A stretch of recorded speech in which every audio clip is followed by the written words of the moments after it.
Un petit conseil.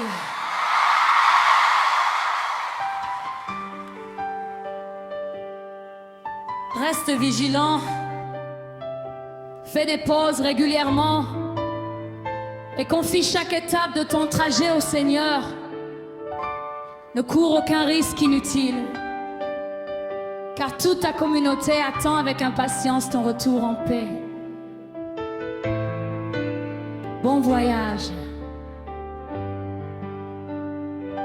Stay alert, take a real breath,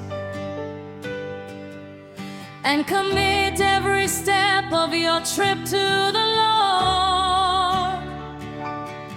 Do not take unnecessary risks as your entire community eagerly awaits your safe return. Have a wonderful trip. Uwe mwangalifu, pumzika mara kwa mara, na mkabidhi Mungu kila hatua ya safari yako. Usichukue hatari yoyote isiyo na lazima, kwani jumuiya yako yote inasubiri kwa hamu urudi kwa amani. Safari njema.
Isa Ministries ay sagot kat Apocalypse 3.